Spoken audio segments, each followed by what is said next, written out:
मिस्र का जो भी बादशाह होता था उसका लक़ब फ़िरौन होता था। तकरीबन 18 या 19 फ़िरौन आए। जो भी बादशाह होता था उसका लक़ब था ये फ़िरौन। अक्सर लोग इसको नाम समझते हैं। अब जो मूसा अलैहिस्सलाम के ज़माने का फ़िरौन था वो बड़ा जरी था, उसे ताकत पर गुरूर भी था, घमंड भी था। ऐसा है कि तकरीबन 100 साल तक तो कभी उसको सर्दी बुखार भी नहीं आया, बीमार कभी नहीं हुआ। तो आदमी को जब कोई तकलीफ़ ना आए तो वो गुरूर में बढ़ जाता है और उसे ऐसा लगने लगता है कि मैं सबसे पावरफुल आदमी हूँ दुनिया का, मुझे कुछ हो नहीं सकता। तो यही फ़िरौन है जिसने अपने ज़माने में ये ऐलान किया था कि लोगों मैं तुम्हारा रब हूँ, तुम्हारा बड़ा रब मैं हूँ, मेरी इबादत करो। बात तो चल रही थी और लोगों को अपनी खिदमत पर मामूर करने की बजाय अपनी इबादत पर मामूर करता था। हज़ारों लोग उसको सजदा भी करते। एक दिन ऐसा हुआ कि फ़िरौन ने ख्वाब देखा, आसमान से एक तारा टूट कर उसकी गोद में गिरा या उसके महल पे गिरा और फिर आग लग गई उसके महल में। वो घबरा करके उठा, सुबह नुजूमियों को, काहिनों को बुलाया कि इस ख्वाब की कोई ताबीर सही सही बता दे।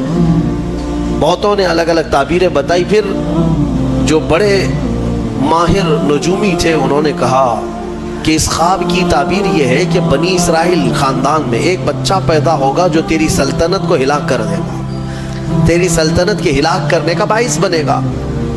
ख्वाब की ताबीर सुनने के बाद शाही फरमान जारी कर दिया उसने कि बनी इसराइल में आज के बाद जो भी लड़का पैदा होगा उसे मार दिया जाएगा, क्योंकि वो बच्चा कहीं सल्तनत की हिलाक करने वाला पैदा ना हो जाए। तो ये ऐलान के बाद बनी इसराइल ख़ानदान में जो भी लड़का पैदा होता उसे मार दिया जाता, बेटों को ज़बह कर देता था और लड़कियों को जिंदा छोड़ देता था। 1 साल के अंदर इन्होंने 12,000 बच्चों को ज़बह किया, पैदा होते ही कत्ल कर देते थे। लड़के को जिंदा रहने का हक नहीं था, सिर्फ डर था। ये वो ज़माना है जब मूसा अलैहिस्सलातु तस्लीम की अभी विलादत नहीं हुई, विलादत से पहले इतने बच्चे मारे गए। फिर उसके दरबारियों ने उससे रिक्वेस्ट किया कि अगर ऐसे सब मार दिए जाएं तो आपकी खिदमत के लिए बच्चे कहाँ से मिलेंगे, जवान कौन होगा। तो 1 साल छोड़ा जाता, 1 साल मारा जाता। इत्तेफाक ऐसा कि जिस साल मारा जाने वाला था उसी साल मूसा अलैहिस्सलाम की पैदाइश हुई। उनकी माँ हमला थी और पैदा होने का वक्त जब करीब आया तो अल्लाह तबारक व तआला जिसे जहाँ चाहे बचाए। हाँ, जिस अंदाज में चाहे वो अल्लाह ताला हिफाजत फरमाता है। तो मूसा अलैहिस्सलाम की माँ के दिल में अल्लाह ने बात इल्का की कि तहखाने में चली जाएं। वो तहखाने में गई, बच्चे की विलादत हुई, लड़का पैदा हुआ। अब वो घबरा गई कि ये साल मारे जाने वाला है और वो बनी इसराइल ख़ानदान से थी कि मेरा बच्चा मारा जाएगा, कत्ल कर दिया जाएगा। तो अल्लाह तबारक व तआला ने उनके दिल में ये बात इल्का की कि एक संदूक ले लो लकड़ी का और उसमें इस बच्चे को डालकर दरिया में बहा दो। भला कोई माँ कैसे बहाएगी।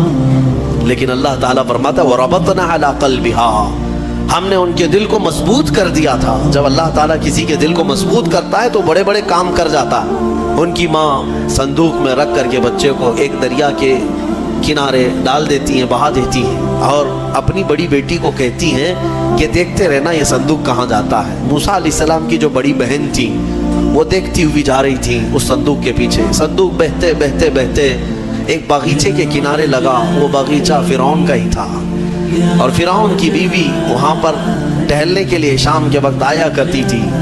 जब वो अपनी कनीज़ों के साथ वहाँ आई तफरीह के लिए तो एक संदूक को अपने बगीचे के किनारे लगा हुआ देखा, उठाने के लिए कहा। उठाया गया तो निहायत ही खूबसूरत बच्चा।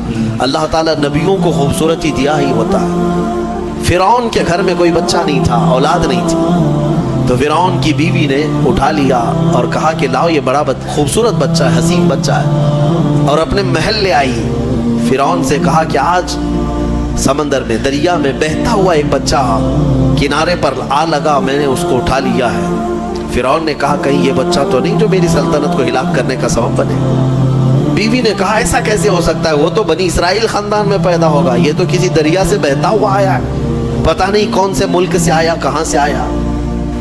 तो बहरहाल उसकी बीवी ने यह कहा कि इसको मत मारो, ला तक़्तुलूहु असा अन यंफ़अना औ नत्तख़िज़हु वलदा, करीब है कि हम इससे फ़ायदा उठाएंगे या इसको बेटा बना लेंगे।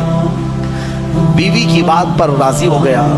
फ़िरौन जो है बेगम की बात पर आ गया और उसके बाद रख लिया बच्चे को।